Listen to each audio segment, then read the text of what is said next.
I think we're live and direct. Let me check my spacing here so you can see everything we got going on. Let's see if I can still get in frame. Beautiful. All right. Let's see if the tracking is on. Not seeing it. All right, that's all right. Make it work. Let's see. Awesome. Well, welcome to the broadcast for Sunday, Release Sundays Live, this Sunday, this Father's Day. I figured I'd come on here and share with all of you a Father's Day recipe, if you will. Our spiritual teachers many times are like fathers to us. And my first teacher, my first Yogi, was a man that went by the name Sultan, and now goes by Metananda. And, he was the first yogic teacher of mine that actually taught that the spiritual practices should include food, should include diet. And that's one of the greatest missing links for the spiritual practices, especially the yogic sciences in the West, is that food is never incorporated in the practices. And so I was trained in biochemical nutrition initially from this man, along with the Rishi sciences of the advanced forms of Kundalini, not the Western forms. And he was like my father. I would come to his home and he would, within minutes, be either doing body work on me, we'd be practicing the yogic sciences, reading mantras, learning mantras, or he'd be making food for me if I was hungry. And so the biochemical nutrition regimen that he had was beautifully, he was a very scientific man, so it was very much, aloha, thanks for joining us. Glad you guys are coming in, just kind of letting some people filter in. I think we just got live, and I'm gonna get on here so I can see you guys more and answer your questions more in the forefront rather than looking on that screen. So let me see if here we go. Okay. All right, there we go. All right, cool. Aloha, good to see you. Thanks for joining us. So this recipe is one of the foundational ones. It was one of my favorites that he did, and he taught me. It stuck with me through my whole life. I take practitioners that we're training. We have a couple apprentices here. They'll be coming back in a little bit. They're over at the water, which I was gonna jump in and hit the cold, fresh water in the mountains here, but I decided to chop all this fruit and get this prepped for both you and them when they get back. So this is what we call the Yogi Fab 5 grain live cereal mix. So here is the live version, dry, okay? So this is all raw berries, all right? And we have red wheat berries, we have barley, kamut, rye, and then I have unrolled oats here, so whole oats, okay? So we have, again, red wheat berries, barley, rye, kamut, and then we have whole oats, grains, okay? So that's our Fab 5. Now, you buy these individually and you mix them yourself from the bulk areas at the store. The ironic and beautiful thing is that they're very cheap because most people don't really know how to work with grains and integrate grains into their diet in a healthy way. When you soak grains or rice, it takes them from a fast-burning carb that's going to boost your glycemic levels to a slow-burning carbohydrate / holistic food. So you shouldn't be eating any grains unless you soak them. And the neat thing about these oats and grains is that they actually soak much faster than rice. Rice, you're going to want to rinse and soak and rinse the water for about 3 days. I like to really soak my rice for, and then I strain it, I put it in a Tupperware, it goes into the fridge, and then anytime I want rice, I just go to the fridge, scoop up the amount I want, cook it up, and it cooks in half the time. This is how the Japanese do it. The Chinese, unfortunately, work with dry rice, and it's more toxic for you. The Japanese are much smarter. They have it dialed in the sense of consuming rice. I'm not going to say across the board smarter, but we will establish that the Japanese are light years ahead with hydrogen technology, and they are very noble people, and they're very smart and refined in their processes for food. So with this grain mix, you buy all the bulk grains and you mix them yourself, and I suggest putting them in a mason jar like this.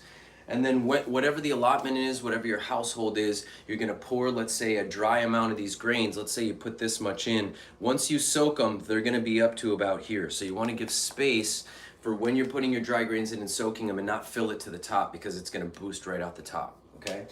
Now this is the soaked version right here. So this is that same thing now soaked and fresh and activated and alive. And every morning you take a few scoops, you throw it in a pot of water like this, and I recommend that you do it warm. So you put it on low, because our goal is just to break down a little bit of the structure of these grains. We don't want to fully cook them. We want to just warm them, all right? So we put it on a low heat.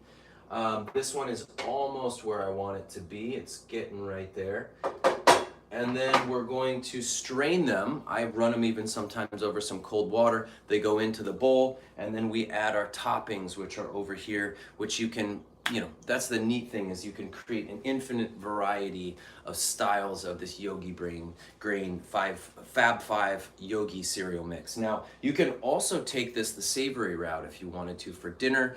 You can soak and heat these grains. You could throw some protein on top, add a savory gravy to it and whatever proteins you're eating for the day, and have it in a more savory context.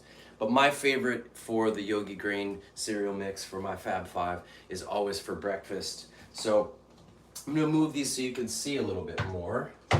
And again, when I mix them initially, I'll mix all the bags of grains into one bag, and then I'll just keep refilling my mason jar. If you have bigger containers, I would suggest just dumping all the grains you grab in bulk, mix them all together in a big bin, and then have a mason jar ready to be able to transfer to your soak jar.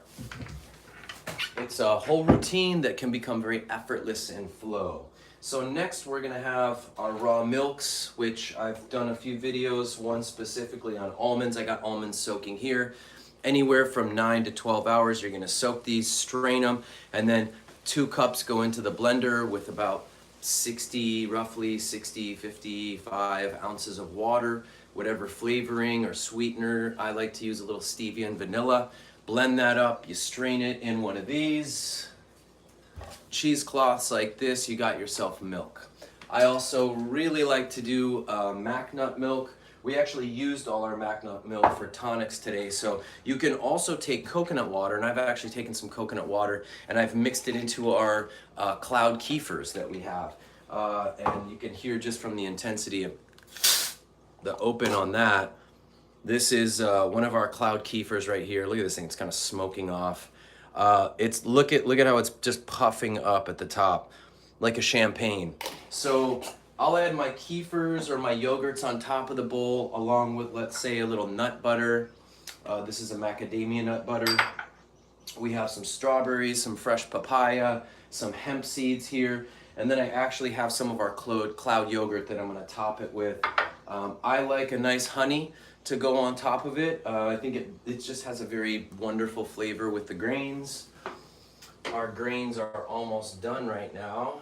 In fact, I'm just gonna pull them. Less is more, less is more. Let's grab out a strainer.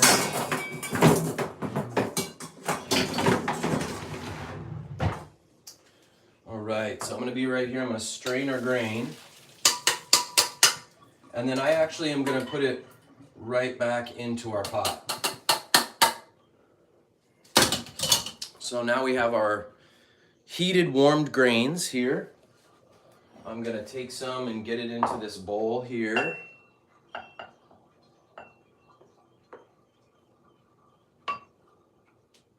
That's a pretty hearty portion. This stuff is solid, friends, so be aware of that. You don't fill a bowl of cereal the same way. This is a holistic, still living food because we're just warming it. And this is about the amount that I'm gonna put in. This is a pretty big bowl. So I got my grains here. Now I'm gonna go, let's see. I guess you guys can see me okay. I'm gonna go with some papaya next. And some strawberries. I like to usually have Thai bananas on this, but we just ran out because I've had a house full of apprentices and patients that I've been working with. This is actually my first day of spaciousness, and ironically for Father's Day, I have none of my little ones here right now. So I figured I might as well just play the father role and do some food for you guys and do this show today, because I get kind of a regeneration day, I guess, a Papa regeneration day. So I'm gonna take some of this mac nut butter, put it right here in the center. I'm a fan of mac nut butter, so I like to. Nice thing with the butters, you can also use peanut butter if you're into it. Some people don't like to use peanut butter anymore. Do a little more strawberries in there. And then, let's see, I got some hemp seeds here. You can also put some chia seeds in. If you want to do a muesli version of this, you could also just warm your grains the night before. You could add chia seeds to it, let it sit overnight, mix everything into it, have it be a cold cereal. And you could also set that up if you have to go to work where it's dialed already. The neat thing is, even if you have to go to work, you just warm these grains. That's the thing, you don't have to cook them as long because they're alive. So we warm them into the bowl. How long has it taken us so far? Not too long. Okay, here's where we're at so far. We got our papaya, got our strawberries, got our mac nuts, hemp seeds. We're gonna go next with some of this coconut water and kefir that I've kind of constructed my own milk with.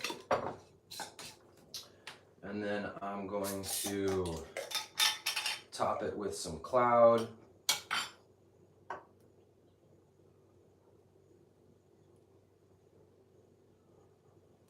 This is actually another kefir, so I got double kefir going on that one. Let's take some of this foam. Oh, yum. This is like coconut kefir foam. Look at this stuff. Look at this foamy magic. All right, I'm gonna top it with some of this crazy kefir foam here. Whoa, that's strong. Remember, this super probiotic yogurt that we do called the Cloud has over 60 microbial strains. Most yogurts have maybe 4, maybe 3. Probiotics you take have maybe 6 different families of cultures. What's the difference? Well, families of cultures are different because that's what you're going to get the billion cultures from, is the individual lactobacillus strain, right? So if you got 4 families, 4 strains, you can have 4 billion cultures in a yogurt. This yogurt has over 60 different families, so we're talking over 60 billion cultures in this. I'm going to top it with some of this honey here. Boom. And let's take a look at our bowl now, right? Live Yogi grain cereal bowl. Easy to do. You set up for it. You literally, and then as you're mixing it all, the nut butter mixes into the milks, mixes in with the fruit, mixing it around. I'm probably gonna put some I'm gonna actually put some chia seeds in this one because I'm feeling like it.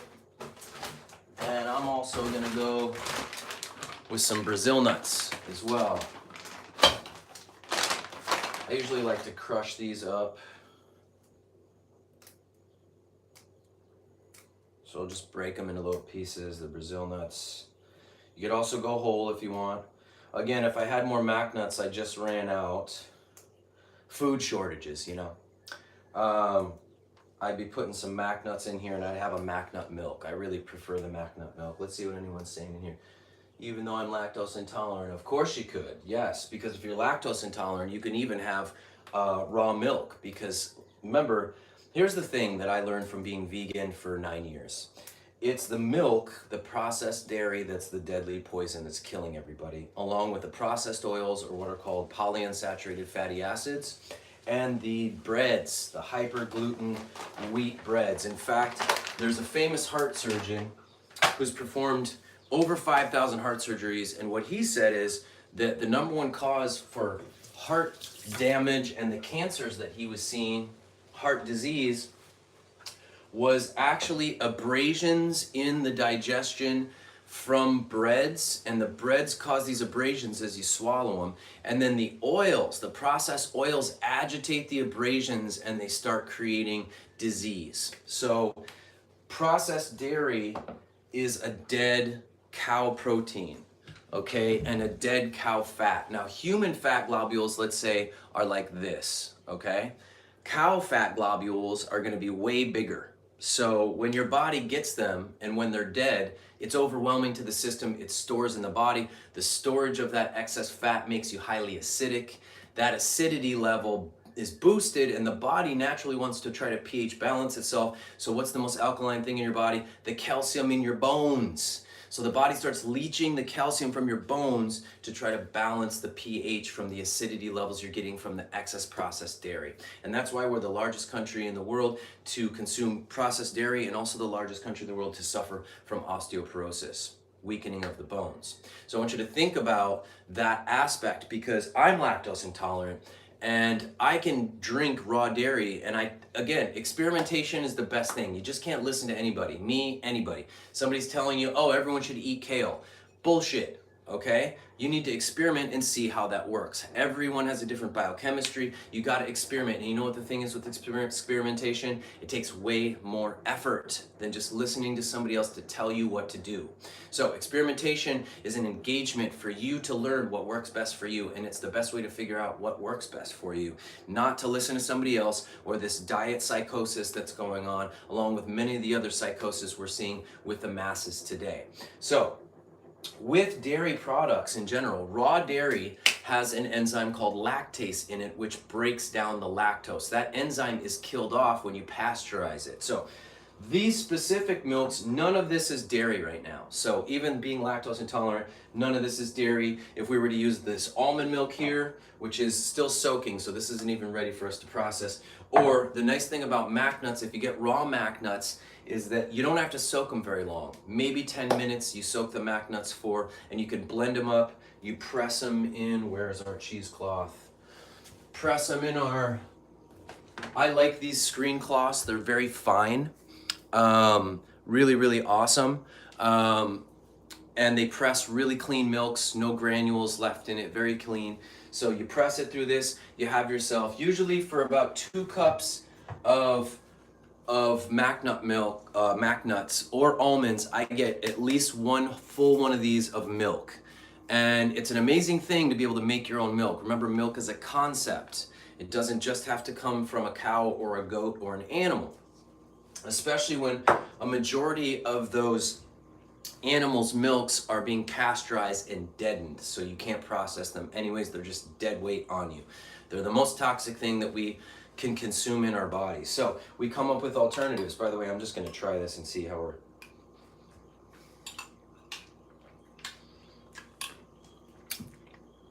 When you eat this, it's living grains. You break down the actual structures a tiny bit by warming them. From there, you have a living food. It doesn't bloat you. It gives you energy through the day. That's the thing about holistic foods. You shouldn't feel heavy and full when you eat them. This cereal is amazing. It has just a plethora of flavors, fresh fruit. You got the enzymes from the papayas. I got the mac nut butter for a little more protein boost, also along with the hemp seeds. And like I said, oh yeah, we're gonna put some chia seeds in. Let's throw a little chia seeds in here, which we wanna mix those in and let them sit and soften and activate for a little bit as well anyways. So okay, mixing those in. Got some chia seeds in my bowl. I'll let that sit for a minute. Let me take a look here. It looks luscious, beautiful. It is. It's delicious. It's live. It's easy to do. And like I said, you take a few steps, okay? You got your dry, you got your soak. This just sits in my fridge. In fact, I need to get it back in there. It sits in the fridge here. When I want the cereal, I allot out how much I want, how many kids are at my house or how many apprentices. I pull it out. It's already soaked. It's ready to go. It goes right into the pan. I'm warming it for like 5, maybe 10 minutes, depending on where you like the grains to be at and how broken down they are. And then I get my little condiments ready. I can change it up every day. I can make it different, so it can always be interesting and new. Get a few of these nut bags. I like to have at least 3 just to kind of change it up. and be really efficient with cleaning them after your milks. Really get a little dish soap and really take the time, like laundry, to just wash them and get them really clean and hang them out to dry. They'll last a long time. If you don't do that, they start to kind of get a little bit of a stink to them, and it's just the extra milk, nut milk proteins that are kind of drying on there and, you know, fermenting a little bit. But that's actually not cloth. I believe it's a form of non-toxic, what is it? Some type of a mesh, basically. Take a look and see. Yeah, great. I'll tell you what, don't just limit that to your chickens. Yeah, ginger beer. Angela said she only soaks it for her chickens. That's very thoughtful of you, 100%. But you deserve the soaked grains too. You see, grains, when they're dried, they're asleep. They're basically hibernating. And so when you soak them, you activate them. And you'll see, if you just let them grow, they'll start sprouting out a little tail to them. They're literally activated. I'm just putting a few of the things away, like the yogurts, the kefirs. I want to keep them cold to let them preserve themselves. But soaking anything brings the life into it. And so this was one of my favorite yogic dishes, yogic kind of nourishment staples, because you can always have that ready for yourself. And you know what? You put the right fruits, nut butters in, and things like that. Your kids might be shut down to it at first, but let them try your bowl. They'll actually like it. That's what I had to do. My kids wanted the dried cereals. I made a bowl. They thought it looked delicious. I mean, look at the color of this compared to, you know, your average dead, empty cereal. It's alive, it's fresh, and I got these chia seeds now soaking.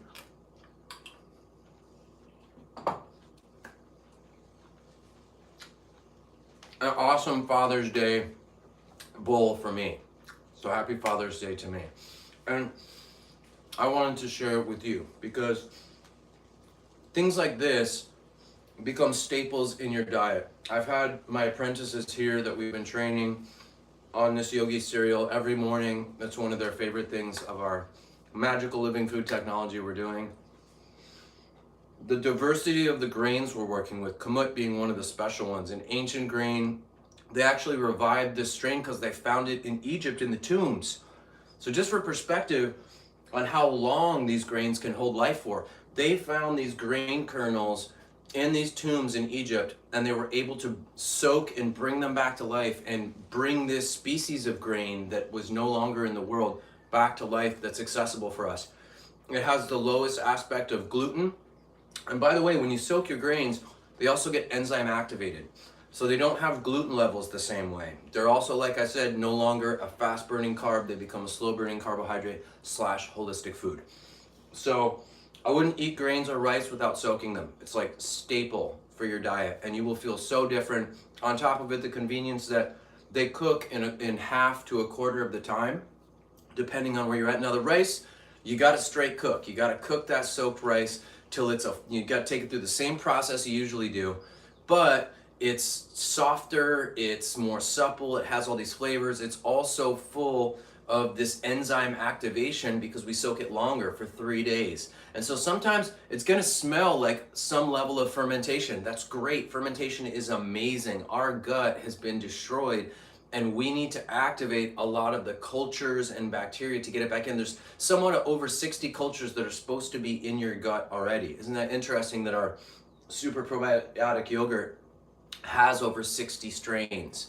Now, there was ancient bacteria in your gut that only some human genetics have to this day. And there's a few companies that are cultivating that ancient bacteria and introducing it to the body. But the bottom line is, if we had 60 families that are supposed to just be in here stock to this technology, a lot of that has been lost. So we need to repollinate this. And that's where the yogurts come in, and that's where eating more living foods come in, because that living food, again, it's simple. You eat life, you add to the life. You eat death, you add to the death of the body. And that includes whether you eat animal proteins or vegetables. Vegetables also are dead once you cook them. And that's one of the problems. A lot of vegetables are agitators. So to eat them raw is actually harder for your stomach because you don't have four stomachs like a cow to do it. So you have to break it down more. Even some of the woodland creatures, they produce something called cud, where they eat the greens, they swallow it down, their stomach starts processing it, they regurgitate it back up and reprocess it again. Humans don't do that. So if we're eating greens, it's a kind of a paradox because you want to break down the starches more, which are agitative to the body and to the digestion, but at the same time, when you cook it too much, you cook the life out of it. It's the same with meat. There's actually electromagnetic field devices where they can measure the electromagnetic field of food, and they found that meat actually held the life vibration for up to 3 weeks after it was actually harvested, where vegetables less than a week, that electromagnetic field is gone. So, but as soon as you cook the meat or the vegetables, anything, you're cooking the life out of it. It's dead. And that's actually a big turning point for humanity's guttural health, was when humans started cooking meat over an open flame. That changed our guttural bacteria. Now, our appendix, which most of you have probably heard about, the appendix itself, isn't it kind of interesting that we have an organ that's expendable that you can just have removed, when if you really get this technology, nothing in here is expendable. Everything has a divine purpose to it. Now, that's because the appendix used to be a different organ. It used to have a different function. It used to actually produce this prehistoric bacterial kind of fix-it team of bacterial enzymes that would go in and repair your epigenetics if they were damaged. If you got exposed to some neurotoxin from a plant, if you got exposed to volcanic ash that started to damage the genetics, you had this little organ that would come in and repair your epigenetics. Now, why does that matter? Well, when your epigenetics get compromised, what happens is, in the epigenetics, that affects your dopamine and serotonin levels. So most of us, I don't know if you knew this, but your gut produces most of the dopamine and serotonin for the body. When your gut gets damaged, you're not getting the happy juices the same way. So our guttural health has to do with our psychological and mental health as well. So when you repair the gut and you repair the genetics, the brain, the pharmacy starts producing more serotonin and dopamine, you become more joyful. The more depleted it gets, the more depressed and hollowed out you get. It makes sense. So, no coincidence that our food supply has been under attack in that regard. Let me look on here real quick and see. Yay, thank you guys.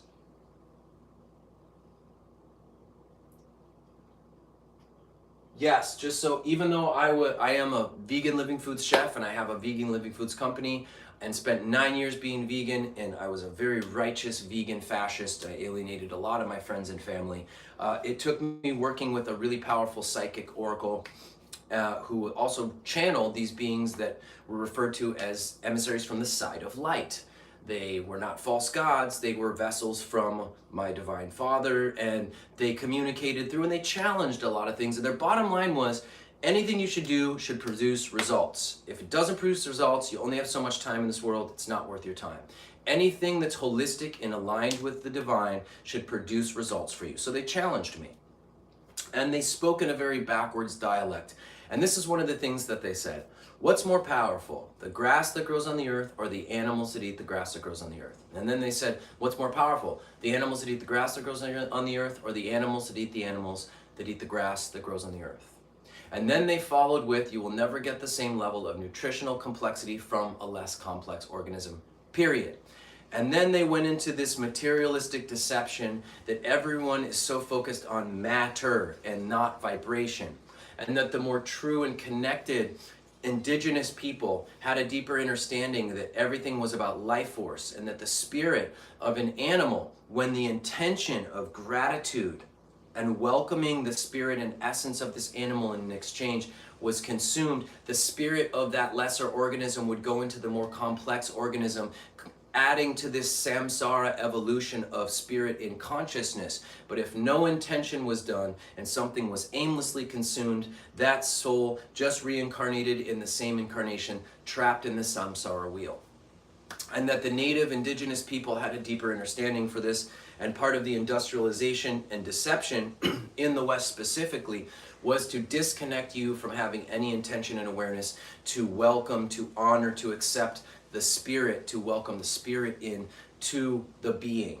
So I found that to be fascinating. It challenged me on many fronts spiritually, but enough for me to try a piece of meat, of beef, and they said that filet mignon has the highest life vibration. They said don't cook it. When you cook things, you make it dead.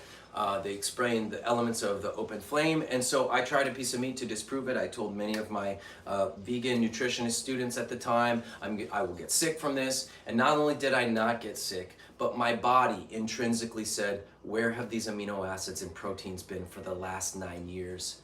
You fucking idiot. It was a deep, humbling moment for me because my psychology, my intellectual, my moral, ethical went into this place of all these other constitutes. And then they continued to share more, like the concept that your body doesn't really care where your nutritional sustenance comes from. It just knows that it needs these things. Proteins, amino acids, vitamins, trace minerals, all these components. And if it doesn't get them, it will eat them off of the own supply that you were given for your whole life. It is a form of cannibalism of thyself.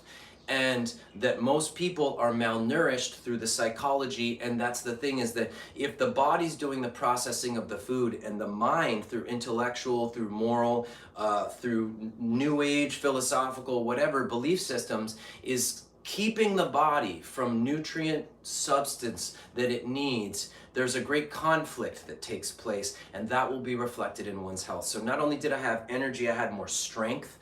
I felt different, I felt stronger. Now, I believe deeply in some aspects of blood type as well, having a great significance in what animal proteins you might eat. You might do much better with eggs. If you're A or AB, you're gonna do better with like maybe a little fish.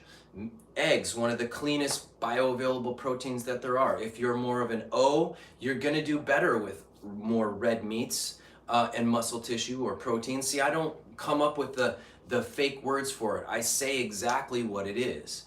And at the same time, I asked questions like, what about the fear chemicals from the animal? How about those? Like, you're gonna eat this epinephrine and adrenaline.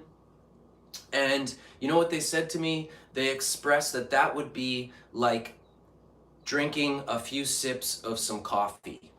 In terms of the level of sustenance that you get compared to what the body would process from that mild amount of epinephrine and adrenaline, the trade-off is just what it doesn't need to be explained.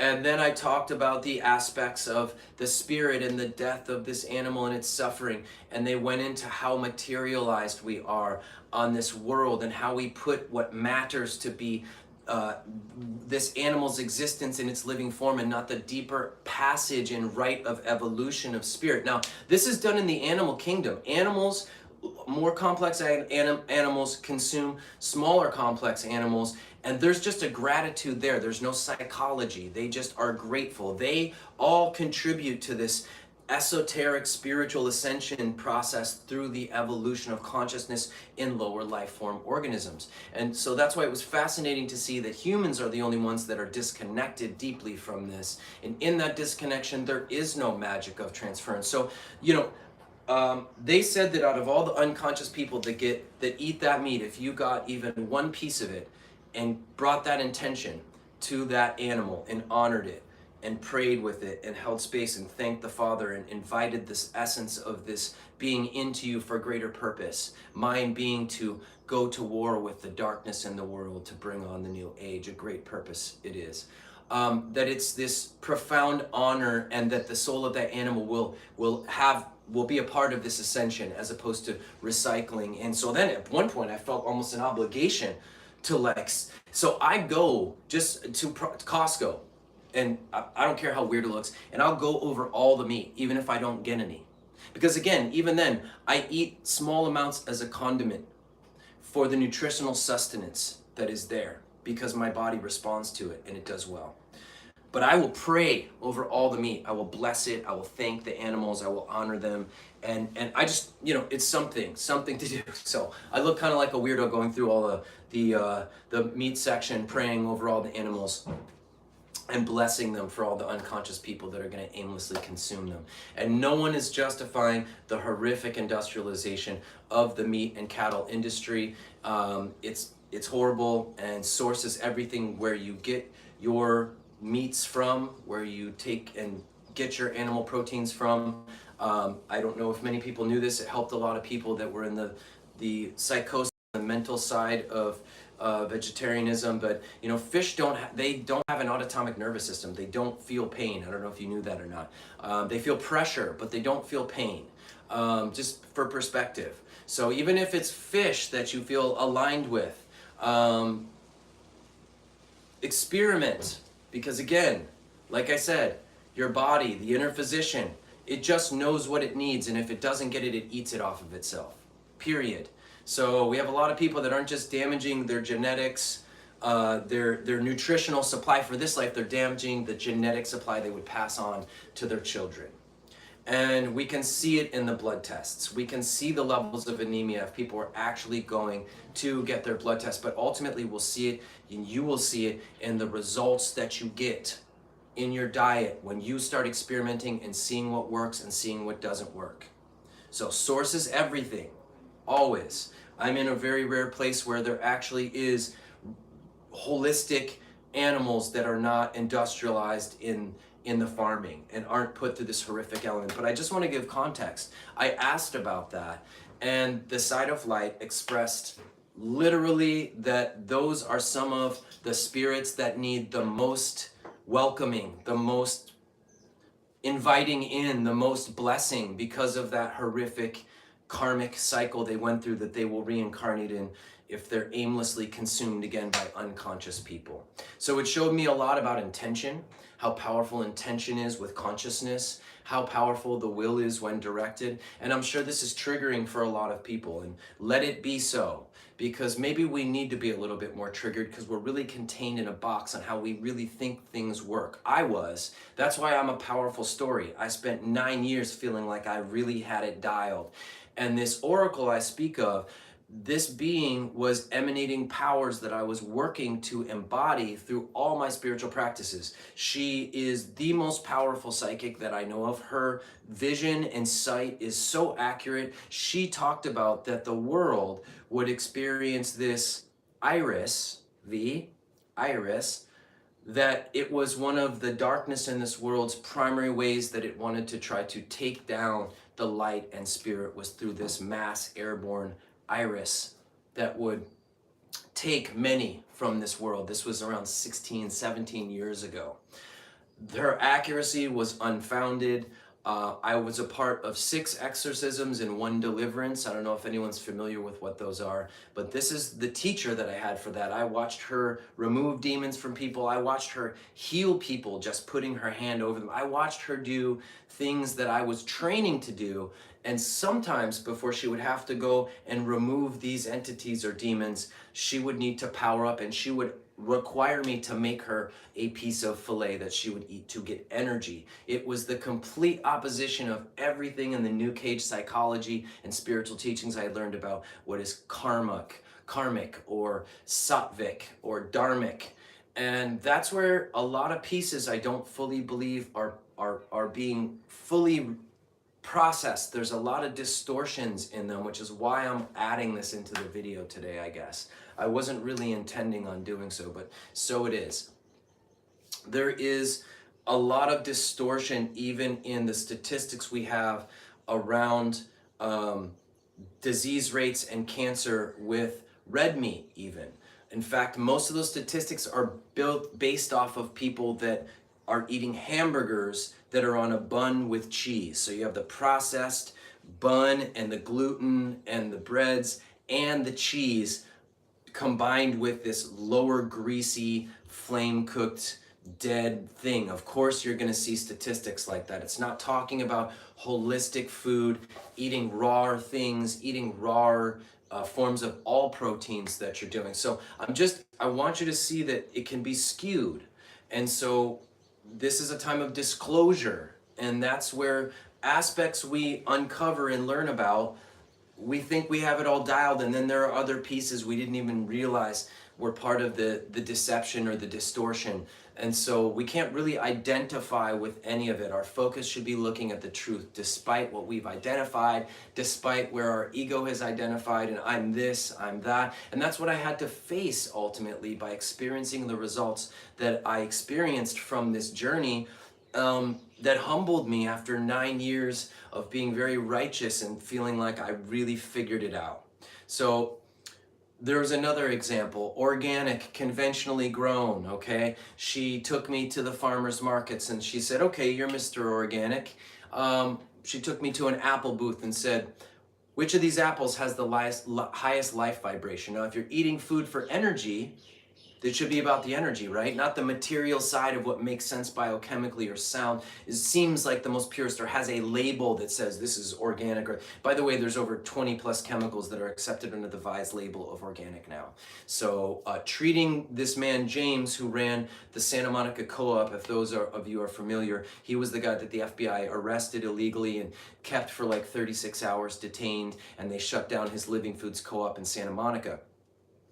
When I treated him, he bursted a lot of bubbles for me about things like grass-fed beef or cage-free or free-range. Like grass-fed means they could have fed these animals anything, pizza, popcorn, whatever, but only for the last 3 months did they give them not even necessarily grass, but even just dry hay. So it's a label. It's designed to make you intellectually feel better about what you're eating. Cage-free means less than 10 chickens in a cage. Free range means they let them out for like 10 minutes a day, okay? So the whole industry of organic and all this is BS. It's all, again, another deception. So you have to just know your source for everything. Even fruits and vegetables are plucked long before they're supposed to from the tree before they get to you at the store. They didn't get to encapsulate a lot of their nutrients that they should have before they were pulled and harvested and brought to you at the stores. So we're at the apple booth and she says, which one of these apples, conventionally grown, organic, has more life vibration? Sure enough, I said the organic, still mentally following protocol, intellectually following protocol. I tried both the apples, but sure enough, the conventionally grown tasted, felt better, and the organic felt blah. She said, why? Who knows? That's the thing about the energetic quantum realm and the material realm. When you're learning how to read it, it's never going to fully be supported on the material sometimes to make logical sense to you. When I say that, she said, could be that the person, the land of the conventionally grown was very positive in its vibration, or the man harvesting it just had a baby and his energy was so joyful as he harvested apples. Could be that the organic land was actually really energetically or chemically depleted in some level, but they still didn't, add any extra stuff. The man could have gotten divorced or lost his house or been really angry when he harvested those apples that day. We don't know why, but the end result, it doesn't mean that the conventional is better all the time than the organic. It means you have to look past the physical. You have to feel. Food comes into your auric field 12 feet before you get up to it. So, and it was powerful. I lived with this person for a year, so I got to see it in practice every day. We'd go to a restaurant and she would look at the menu and she would say, these 3 dishes are buzzing, as she referred to it, buzzing. And I would, buzzing, okay. What does that mean? Well, we'd order sometimes 6, 7 dishes, but sure enough, the 3 dishes she said buzzing tasted the best. The materials were the best. They tasted the freshest. Why? Who knows? Maybe for whatever reason, when she looked at the vibration, she's looking in the energy, not the physical. The produce that came in was super fresh that day for these 2 dishes. Maybe the sous chef just got engaged who was making the food and his energy was just all into it. Or maybe he's just in love with cooking and excited he just moved up to his sous chef position. So he just, you don't know why. And that was the perplexing thing. My mental side, my logical, my left brain couldn't just explain it and make it all make sense. And this is all stuff we all need to be practicing as we move into the new age and to this quantum receptive reality that we're moving into. So that's my little spiel on that and answering somebody's questions about the animal proteins and vegetarian. But there's plenty of yogis and entire yogic organizations that do not include the diet. They cook super dead vegetarian foods that are super oily. And a lot of those yogis have big old bellies, okay? and died way too young for their actual age if they're doing these spiritual sciences that are supposed to be so powerful for healing the body, healing the genetics. It's because they didn't include the food, and because they deadened the food, because cultures got into deadening the foods. You eat life, you add to the life. You eat death, you add to the death of the body. Okay? Now, that's a big, again, bringing it back, that's a big psychology, trigger for vegan or vegetarian people, because you associate them when this animal passes on that there's no life or spirit in it anymore. Okay, how do you know that? That's another thing that happens, is that we as humans look at animals in a very narcissistic human way. We think they experience the things that the way we do as humans, which is crazy to me, because they don't look at us and think that. My point is, we don't really know how energy transference works, but what's cool is, like I said, some of the science is coming out showing they can gauge the electromagnetic field of food and see where it's carrying a field or where it has no field. And obviously, all food that's cooked has no field whatsoever. It's dead. But things that are alive, they've been able to monitor the living frequency and field of it.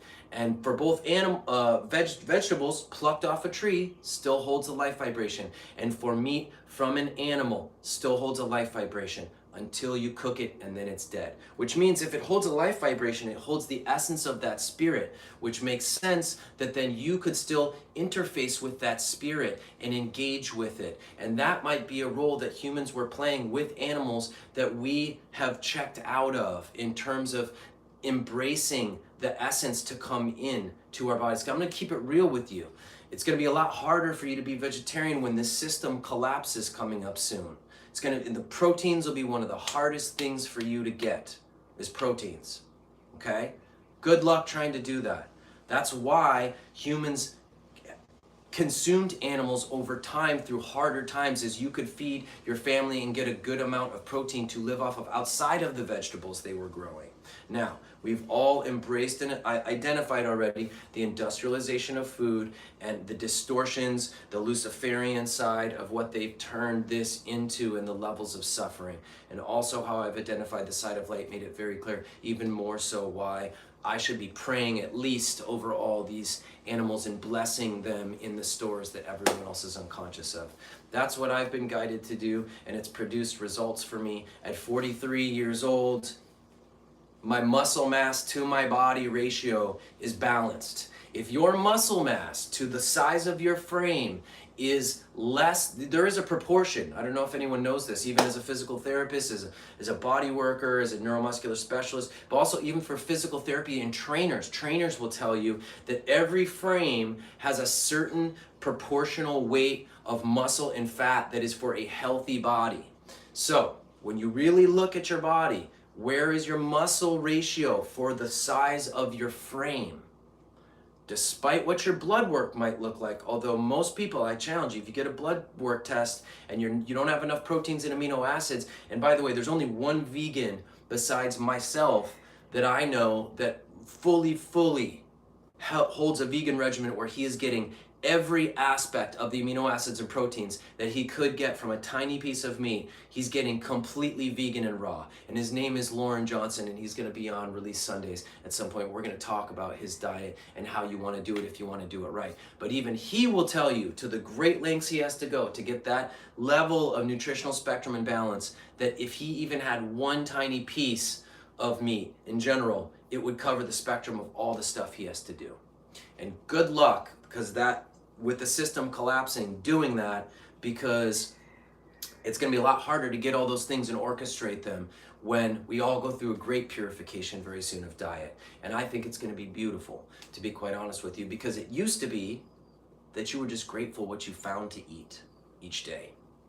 And with our recreational society, we've all fallen into the ability to get into this intellectualized narcissism and this subjective live action role play character in these theosophical and moral and ethical and spiritual constructs that have nothing to do with the body itself, with what the body is asking for or needs or is calling for in terms of nutritional sustenance, so that it's not having to eat off of its own supply.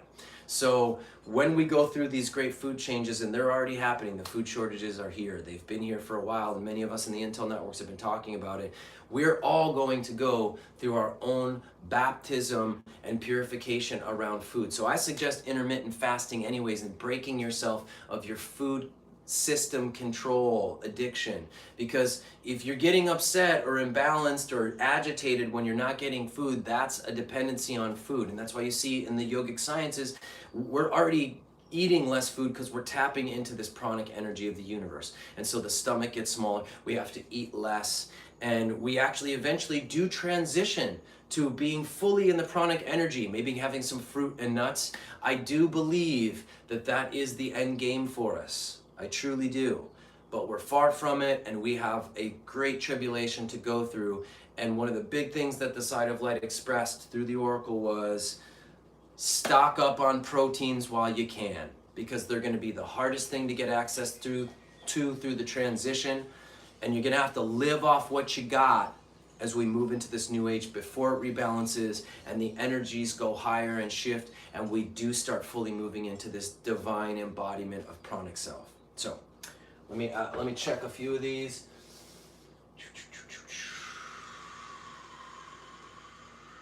Beautiful. Yes, and you know what? Many people feel the same way, Bean, and they're afraid to talk about it, kind of like all the other things everyone else is afraid to talk about nowadays, because they don't want to offend certain people. And to be quite honest with you, if anyone seems the most condemning and egoic and shaming and condescending, it's a lot of the vegans that I see. And I was one for 9 years. I used to alienate a lot of people around this self-righteousness, and I gotta tell you, there's nothing godly about that.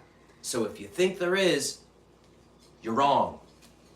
It's not your truth and my truth. There's the truth. There is divine law and the natural way, and how our Father perceives us to embody that divinity.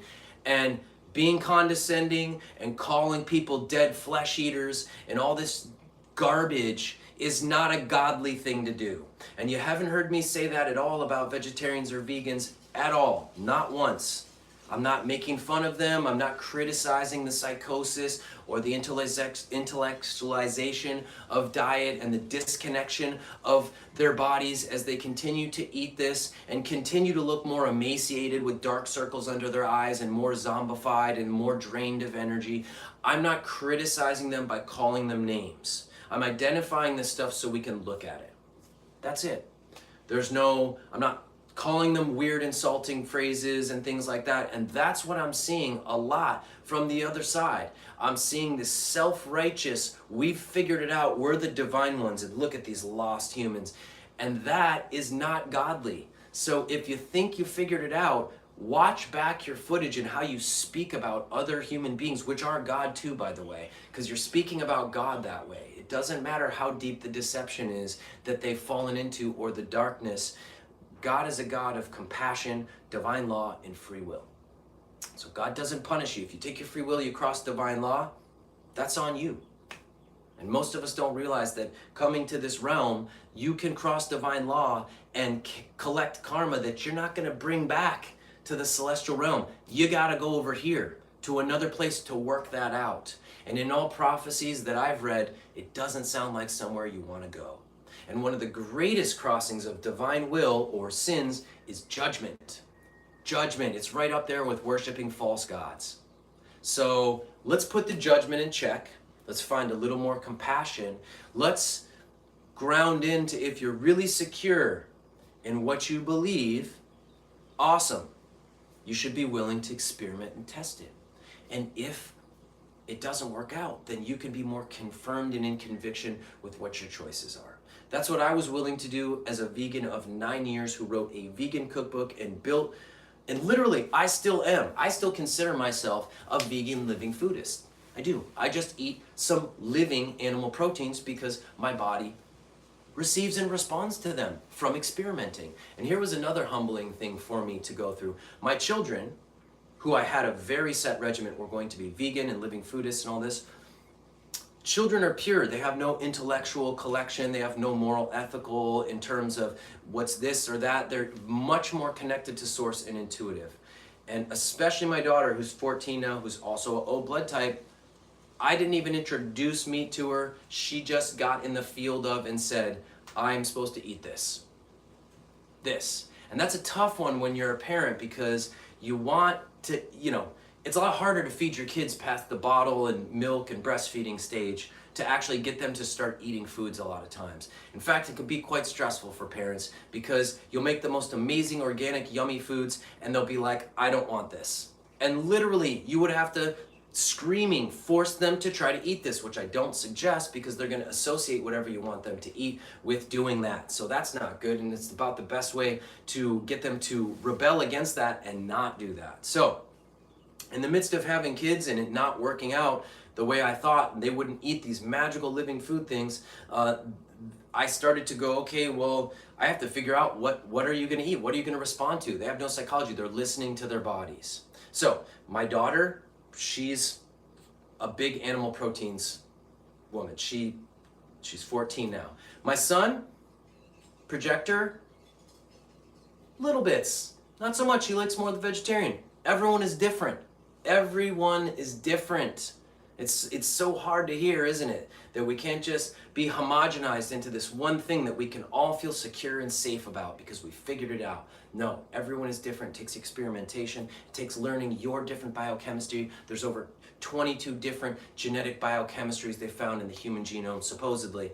And we're all different. So everyone is different. And loving yourself is figuring out what works for you. That's how it works. That's how it works. And it'll produce results. If it doesn't, don't do it. Try different things. If you're gonna eat greens, you do need to break them down. Like I said, greens and vegetables are in a category of agitators. They just are. They have an agitation process in the body. Part of that is even things that they hold to try to defend themselves against fungus and insects and things like that. So that's why it's interesting, this movement of the carnivore diet, because people don't have allergies to these things.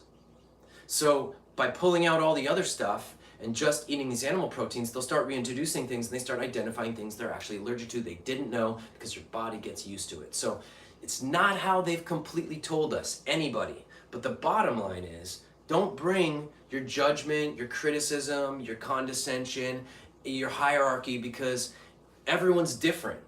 So just talk about how it works for you. Be positive about it. That's what I'm doing right now. I'm not knocking on anybody. Like I said, everything, even this dish, is completely vegan.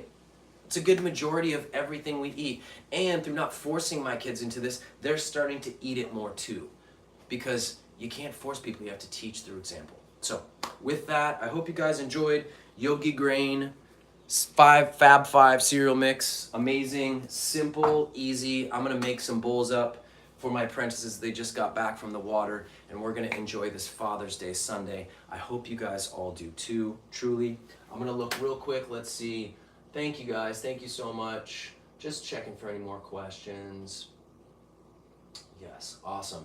So again, truly always an honor to share a Sunday with you, release Sundays live.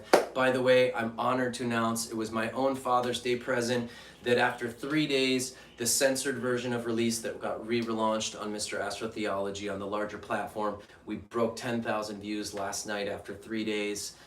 Truly amazing. I'm honored, and I'm so grateful that it's sparking an awakening and consciousness to heal thyself and awaken to the inner physician and the power that lies within this tech. And remember, none of us got the instruction manual for this technology, so we're all kind of figuring it out. There's no full manuals for it. By the way, speaking of a manual, I do have a living foods book called The Sacred Geometry of Living Foods. It's going to be published most likely in 2023 with everything going on. It is like a 370-page living foods Bible that literally shows you full sprouting charts, a calendar that you can time your different things like these grains, knowing how to soak them, knowing how many days you might go through them so that you can have that next batch soaked and ready to go so you're never without food. A lot of these things we can soak, the beans, the legumes, you can store them dry and then soak and activate them and make all kinds of cool stuff. Even little vegan living burgers. We make an amazing one that you just get a dehydrator with, even the solar dehydrators, where you can be making proteins that are vegan from these recipes in this book. This book is a completely vegan living foods cookbook called The Sacred Geometry of Living Foods. It's my Bible, if you will, to the vegan living food community of everything that I found that worked and didn't work, and a lot of those cookbooks out there that were the vegan living foods. As I went through them, the recipes were extremely off. I concluded that they were done on purpose so that you couldn't make the food as good as they would, so you'd go into their restaurants. Because I would have to modify the recipe sometimes by a half a cup or 3/4 of a cup to get the same thing I tried in their restaurants that I was making myself, because I'm a chef, so I could do that. Where most people would probably just try to make it and say, it didn't turn out as well, which is very defeating when you're trying something new like making living foods and it doesn't turn out the way you want it to. So the other thing I didn't like about these books, there was never enough pictures and enough instruction. So with this cookbook, I have done tons of pictures, tons of instruction. It actually has a little part in it where if you're gonna make this, let's say, Living Foods angel food cake or strawberry shortcake, and all of the desserts in there are sugar-free, by the way. It shows these little icons that shows you what type of devices, whether it's a Vitamix, or whether it's a juicer, or whether it's a food processor. It shows you in the icons which you'll need going into that recipe, so you don't have to think about it, because sometimes you need to know what tools you're going to be using, or a dehydrator for each of the things. We have all kinds of awesome recipes in there. Like there's over like 200 recipes in the book. I wrote it 10 years ago and then evolved it, because another thing, the cashew scam. Cashews are not raw, just so everybody knows. They're a pasteurized nut. They have to be, because they have a lot of toxins, like so much toxins you can die from eating them. So they have to pasteurize them because they get the toxins out through pasteurization. They only get about 70+% of those toxins out. So there's still some of those neurotoxins in the cashews, which are not raw, that you eat in your cheesecakes or your cream sauces at the vegan restaurants. And that's why you be farting it up 10 minutes later after eating the cashew stuff. You like how it tastes, it's so great. Everyone in the living foods community claims it's such an awesome thing that we can make these creamy desserts with the cashews. No, it's not. They're not raw. So it's a complete conspiracy in and of itself. So most of my recipes were written to cashew creams. I got deep into it. I made the best cashew cream cheese you'd ever try. It tastes like real cream cheese. And that's where my evolution came to coconut. That's why we're starting the Cloud Coconut Creamery. That's why we're producing these coconut creams, these yogurts, these kefirs, is because the coconut is bioavailable, it's raw, it's very neutral, at least the genuses of coconuts we have on this island, which is why we're building the processing facility here. And it's the amazing alternative to make anything, whipped creams, cream cheeses, you name it. So I'm not just knocking cashews with no solution. I'm telling you there is a solution. Coconut's it's super bioavailable, and depending on the coconuts that you get, they're very neutral. They don't even taste coconutty. You got to get the right age to puree them. You want to get the rubbery to softer. As soon as they start getting harder, anything you try to puree is going to get really grainy. So excited for this book to come out.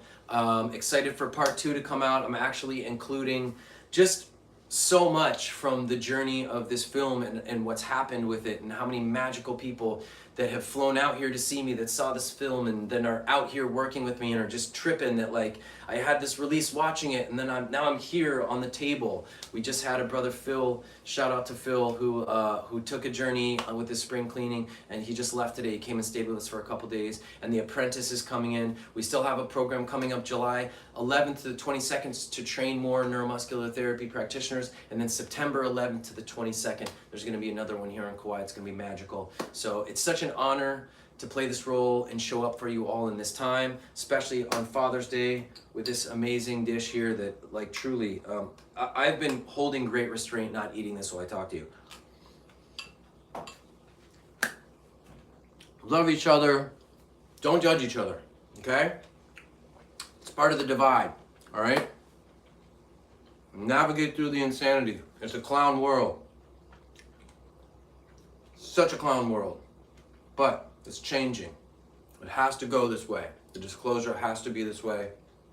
The one thing you can do, the most rebellious thing, focus on the revolution in yourself, with your body, with your healing, with your inner physician. There's plenty of videos on here. You can see how to do neuromuscular therapy on yourself. I've gotten some really powerful downloads about this template of this Christed movement and the cross. When you think about neuromuscular therapy, one of the main movements we do is we grip on and we go up and down and side to side. It's a cross. You're literally using a cross movement, the cross, to unlock the memory, the sins, the anger, the sadness in your body. You can do this super simple. Do it all over your whole body before you go to sleep at night. So much of our technology that's intricate and powerful also is based off very beautiful and simple principles. So that's what all of this, that's what these grains are about. So, you don't just cook dry grains. You take another extra 8 hours, you soak them, they turn alive, then you warm them a little bit. So much of holistic truth should just make sense to you. It shouldn't be something that is convinced. That is the time of deception we've been in. They've had to convince us on things. And one of those, again, the processed dairy. Listen, we've been consuming raw dairy for hundreds of years. And when there's no food system, if you had a cow and you could actually feed your family the proteins and the fats off this raw milk that had lactase, that broke down the lactose, has a heightened amount of probiotics, regenerates the stomach lining. There's a lot of scientific data on not just that, but regenerating the neural pathways in the brain. The dairy farmer I go to, who I fed two of my youngest to because their mother couldn't breastfeed them, I was feeding them this raw milk for years of their life. He healed his autistic son from the raw dairy that he takes care of these magical cows here on Kauai. So, my point is that this has all been distorted. It's all been deceived. You see, they pasteurized the milk. Part of us still resonated with having it, even though now it's dead and toxic and poisonous. So sometimes they just manipulate the truth a little bit. But just manipulating a little bit is just as off from the truth as being way over here in the polar opposite of the truth. Welcome to the deception. Welcome to the disclosure. It's up to you to discern. So happy to be a part of that journey. I hope this helped today for you all. Aloha and Satnam. We'll see you next week. Oh, and Monday, tomorrow, we got a Matrix Body Mechanics live show on Rumble. We can't do it on YouTube because we get shut down and then our channel gets banned. So we're going to be getting into a lot. There's been a lot that's been going on. Catch us on Matrix Body Mechanics TV on Rumble. We have that show every Monday for a couple hours. Got new broadcasting equipment. So grateful for it. Our shows are just crispy and clear. And yeah, it's just an honor to push forward doing this. Let's keep it moving. Let's go.